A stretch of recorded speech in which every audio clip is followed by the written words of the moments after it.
Dr. Evelyn Carter was one of the lucky ones. When the world turned into a living nightmare, people changing into hungry, mindless creatures, she'd found shelter in a small, isolated hospital. With a few brave nurses, she'd fought to survive, learning to treat the living while fearing the dead. Years later, the world was a different place. The hungry hordes had dwindled, and survivors were starting to rebuild. Evelyn's hospital was now a small community, a place where people came together for safety and hope. She was no longer just a doctor, but a leader, a symbol of survival. But Evelyn had never aspired to leadership. Her world had been the sterile calm of a hospital, a place of healing and order. The apocalypse had shattered that world, replacing it with chaos and fear. Yet, in the crucible of survival, a strength she didn't know she possessed emerged. It began with small acts of kindness.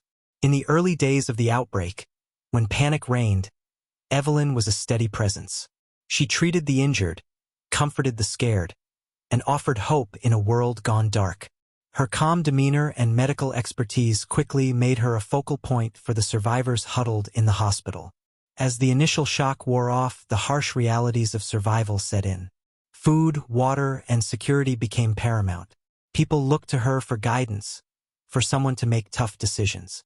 Reluctantly, Evelyn stepped into the breach.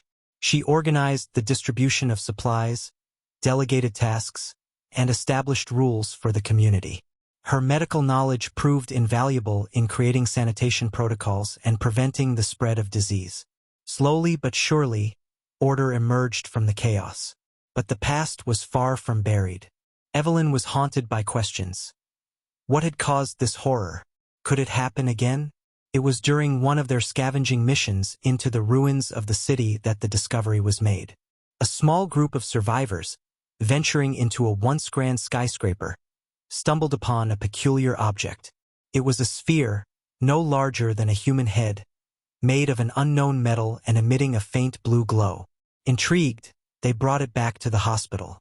Evelyn was the first to examine it. As she ran her fingers over the smooth surface, a sense of unease washed over her. There was something profoundly unnatural about the object. She took it to the hospital's makeshift laboratory, a converted operating room filled with scavenged medical equipment. Hours turned into days as she studied the sphere. It was unlike anything she had ever seen. There were no visible seams, no points of entry. It was perfectly spherical. Then, she noticed the intricate patterns etched into the surface. They weren't random. They seemed to form a complex code. Evelyn, with her background in science, was fascinated. She started to decipher the patterns, spending countless hours poring over them.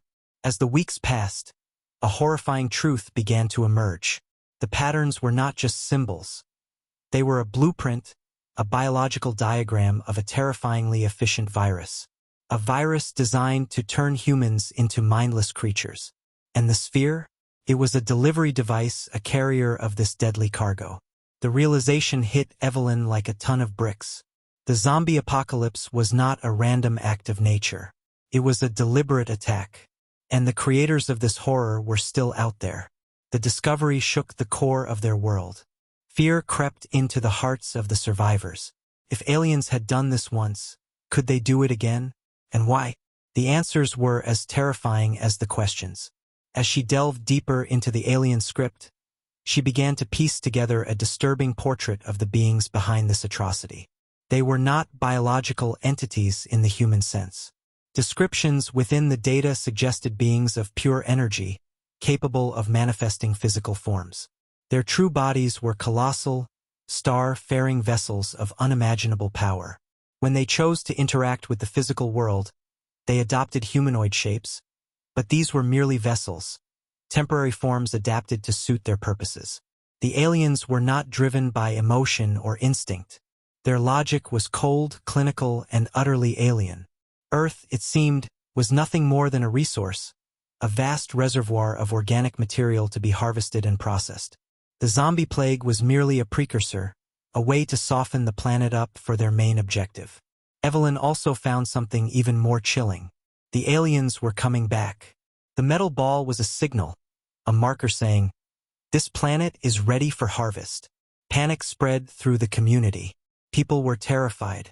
Some wanted to hide, to pretend nothing was happening. Others, like Marcus, a former soldier, were determined to fight. He rallied the survivors, turning them into a makeshift army. Evelyn became their scientist, their key to understanding the enemy. She worked tirelessly, translating alien symbols, studying their technology. She was the bridge between humanity and the unknown. Days turned into nights as they prepared for the inevitable. They fortified their shelter, stockpiled food and weapons, and trained for combat. The once peaceful community transformed into a war zone. Evelyn, troubled by the knowledge of what was coming, pushed herself to the limit. She had to find a way to defeat these alien invaders. She studied their biology, their technology, searching for a weakness. As the days counted down, tension reached its peak. People were on edge, their nerves frayed. Hope and fear were a constant battle within them. Evelyn felt the weight of the world on her shoulders. Then one night it happened. The sky lit up with an otherworldly glow. Giant, shadowy shapes descended from the sky. The invasion had begun. The night erupted into chaos. Towering, insectoid creatures with glowing red eyes emerged from the darkness. Their exoskeletons glinted menacingly in the moonlight. The once peaceful community was transformed into a battlefield. Marcus, a seasoned leader, roared orders. The survivors, armed with whatever they could find, rifles, shotguns, even crudely fashioned spears, fought with a ferocity born of desperation. Bullets bounced off the alien exoskeletons, but they managed to inflict some damage. Explosions of green, corrosive acid erupted from the aliens, burning through human flesh. Evelyn, her mind racing, tried to find a weakness. She remembered the alien data, a fleeting glimpse of a vulnerable point. It was a risky gamble, but it was their only hope. She grabbed a medical laser, a powerful tool once used for surgery. As an alien closed in on her, she raised the laser. With trembling hands, she aimed for a glowing blue nodule on the creature's chest. A beam of intense light shot out, striking the alien. With a screech, the creature collapsed, its exoskeleton melting like wax. Hope ignited in Evelyn's heart. She had found a weapon. She shouted to the others, pointing at the blue nodule. The survivors adjusted their aim. The battlefield transformed. Every hit on the nodule was a victory. But the aliens were relentless. More and more emerged from the darkness. The survivors fought bravely, but they were overwhelmed. People fell, their screams echoing in the night. Marcus, fighting with a fury that belied his years, was injured. Evelyn rushed to his aid, her hands trembling. With skilled efficiency, she patched him up, her mind still racing. She had to find a way to end this. Looking at the alien technology scattered around, an idea formed. She grabbed a few pieces, her hands moving instinctively. With a surge of adrenaline, she assembled a device. It was a gamble, a desperate hope. She aimed it at the sky, where a larger, more menacing alien ship hovered. She pressed a button. The device emitted a blinding light, a concentrated beam of energy. It hit the alien ship, sending shockwaves through the air. The ship began to destabilize, spinning out of control. With a deafening explosion, it crashed to the ground. The remaining aliens, sensing their defeat, retreated into the darkness. The survivors stood in stunned silence, surrounded by the wreckage of battle. They had won. But at what cost? Dawn broke, casting a pale light on the battlefield. The survivors were battered and bruised, but they were alive. And they had hope. Hope for a future, a chance to rebuild. Evelyn looked at the rising sun, a symbol of new beginnings. She knew the fight was far from over. The aliens would return. But for now, they had survived. And that was something to be grateful for.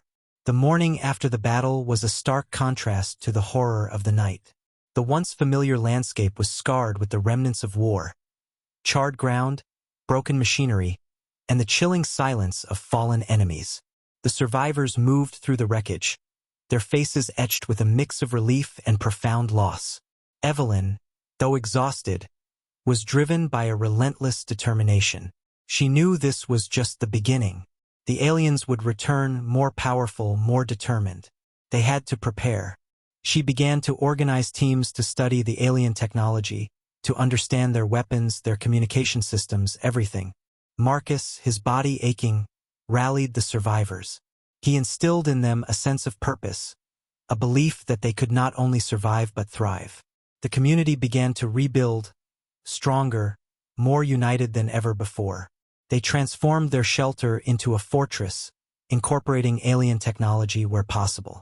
For many weeks, the survivors studied, trained, and mourned their fallen comrades. Evelyn's mind was a constant whirlwind of ideas, theories, and fears. She was haunted by visions of the alien invasion, the towering creatures, and the cold, calculating intelligence behind them. The fear of failure was a constant companion. She knew that one mistake could mean the end of everything.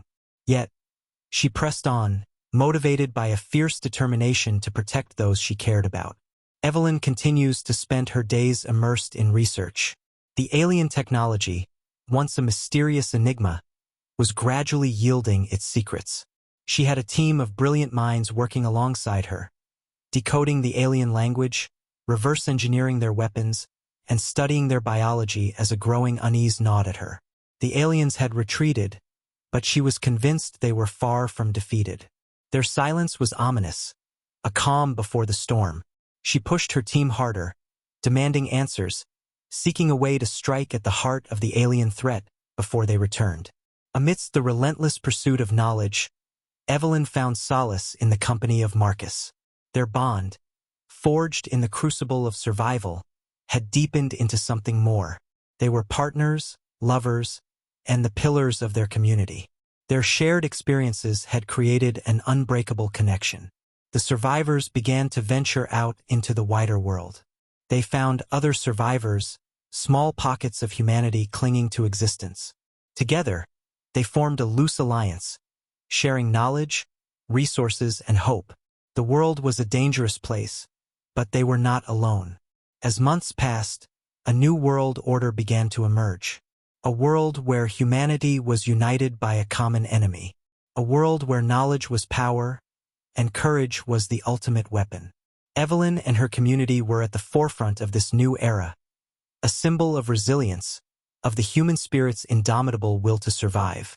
The threat of the aliens was always present, a dark cloud looming on the horizon. But for now, they were focused on rebuilding, on learning, on growing stronger. Then, a disturbing discovery rocked their world. A survivor from a distant community brought a strange artifact. It was a small, pulsating device unlike anything they had seen before. When activated, it emitted a faint, otherworldly signal. Evelyn recognized it immediately. It was a communication device. The aliens were watching, waiting. A cold dread settled over her. The war was far from over. It was merely paused. Fear gripped the community once more. The hard-won peace was threatened. But they were not unprepared. Years of research had equipped them with knowledge and technology. They were ready under Evelyn's guidance. The community went on high alert. Defenses were strengthened, weapons were upgraded, and a watch was kept on the skies. Every night, Evelyn and Marcus stood side by side, scanning the horizon, their hearts heavy with the weight of responsibility. The tension was palpable. Every shadow was a potential enemy, every sound a possible invasion. But they refused to live in fear. They lived in hope, in defiance. They were survivors, and they would fight for their world. One faithful night, the alien invasion came again, this time larger than before with more alien ships hovering the sky. Marcus was at the forefront, a fearless leader inspiring courage in those around him. Evelyn watched, her heart pounding in her chest, as he led the charge against the monstrous invaders. She saw him felled by an alien blast, his body crumpling to the ground. A scream tore from her throat as she rushed to his side. His eyes, filled with a mixture of pain and defiance, met hers. With a weak smile, he squeezed her hand. Adult male. "We did it, Evelyn," he whispered, his voice fading. And then he was gone. The world seemed to freeze around her. The roar of battle faded into a distant echo. The loss was a chasm, a void that threatened to consume her. But she couldn't afford to break. The community needed her. The fight against the aliens was far from over. With a heavy heart, she returned to the fight, her mind a whirlwind of grief and determination. Marcus's death fueled her resolve. She would not let his sacrifice be in vain. She would lead this community to victory, no matter the cost. The days that followed were a blur of grief and action. She threw herself into her work, into the study of alien technology, into the planning of their next move. It was a form of self-preservation, a way to channel her pain into something productive. But the loneliness was a constant companion. Every night, as she gazed at the stars, she thought of Marcus. She missed his laughter, his strength, his unwavering belief in her. The world was a colder place without him. For in the depths of her sorrow, a flicker of hope remained. A hope for a future where humanity would triumph over its alien oppressors. A future where Marcus's sacrifice would not be forgotten.